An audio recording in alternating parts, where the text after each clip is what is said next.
And now on to our next speaker, the talented and accomplished young man who now serves as Trade Commissioner at the Consulate General of Canada in the US, where he practices commercial diplomacy and supporting setting up small and medium enterprises in their growth and expansion. His many years of engagement in socioeconomic issues has taken him on deployments from post-apartheid townships in Cape Town to Ukraine and Malawi polling stations, all the way to Colombia's hilltop villages. He has also led the Canadian G7 youth delegation negotiations on the future of work. This young man was Canada's youth ambassador for the Organization for Security and Cooperation in Europe. He's a Queen's Young Leader and one of Canada's 2018 future foreign policy makers. I present to you Aaron Joshua Pinto. Ever wonder why we have milk bags in Canada when much of the world uses cartons or bottles? Think about it. Odd, right? Think about this too. In Canada, we identify places by street names, but imagine you're in Ghana and trying to find a friend's house. Well, good luck. The thing is, most streets don't have an official name, street sign, or house number. It's this house by this tall palm tree or by that small shop. Bizarre, huh?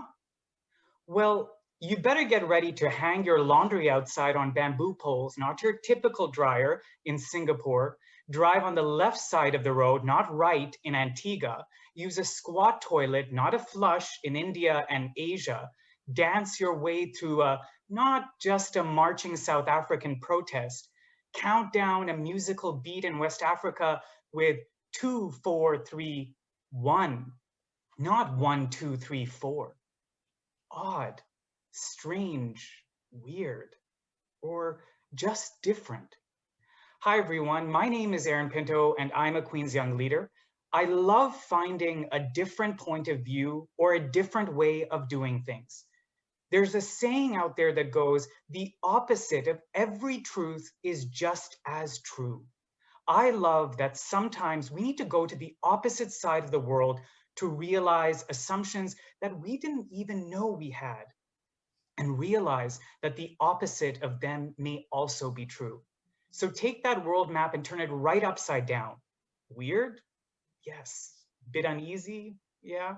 But upside down or downside up, either way, it's still very much a map of our world. Being a child of the Commonwealth, born in the Middle East of Indian heritage and growing up in Canada, now in the States, has given me a different lens and allowed me to embrace the world as it truly is. But growing up in Canada, as blessed as we are, we've been brought up and educated, conditioned to see and think about our world in a certain way. Now, bagged milk is one thing, but what about the many assumptions we make every day about the way we or others live, think, see, drink, eat, love, feel? The biases that constrain our ability to truly appreciate the world's diversity, quirks, oddities, and differences. How can we change and remedy this? Well, the way I see it, one way is precisely through the Commonwealth. Quite simply, the Commonwealth gives us the massive power of perspective. A home to almost a third of the world's population, close to 2 billion, from an eclectic mix of countries from the UK, South Africa, Malaysia, Swaziland, now Eswatini, to the island countries of the Caribbean and Pacific like Samoa and Tuvalu. It's sort of a mini global United Nations, bridging the small and the mighty, the global South and the North, all with a common language, common law, common approach to democracy. The Commonwealth gives us a chance to challenge our conditioned thinking by thinking across a sheer diversity of cultures.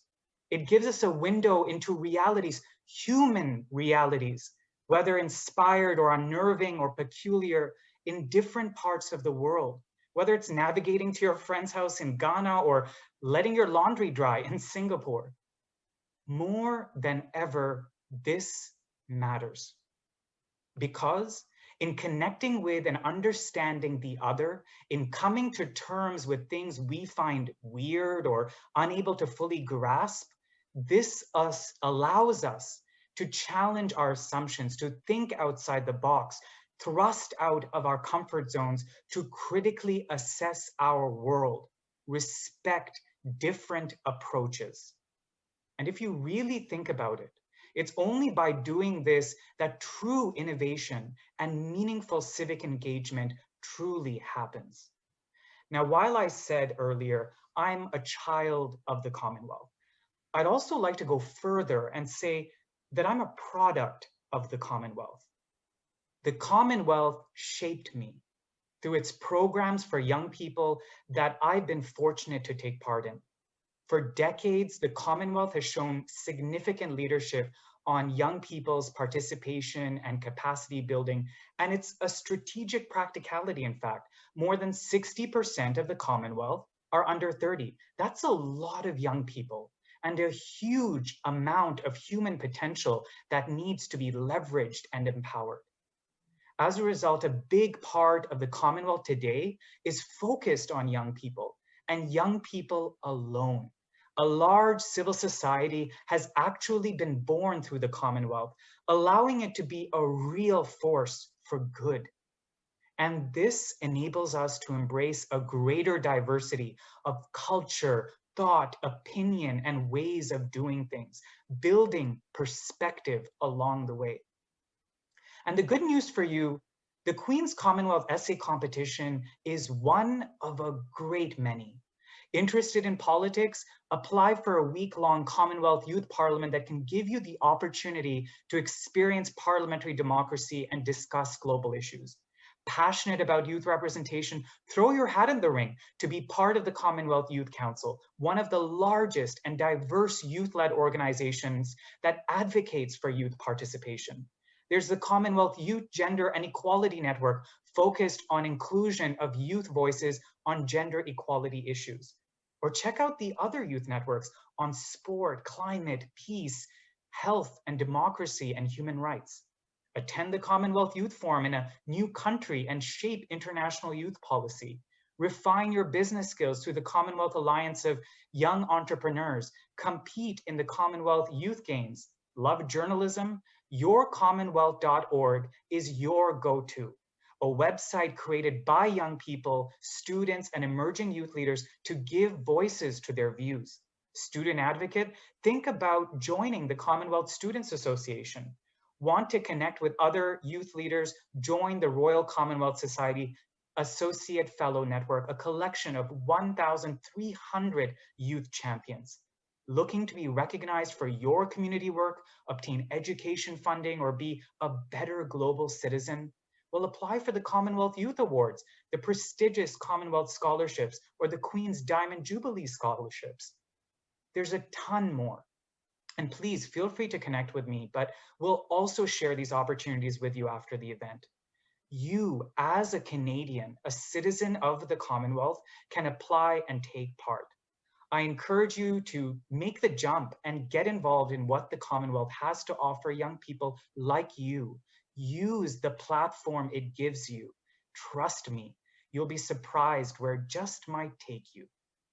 On a final but important note, now it would be wrong to pretend or tiptoe around the fact that every country in the Commonwealth has enjoyed exactly the same history. They haven't. But we can't necessarily look at the colonial Commonwealth from the lens of today. History, as we know, evolves. And just like the age-old institution of Parliament, the Commonwealth also has an inherent power to reinvent itself, to reflect a changing world. That's a very important quality.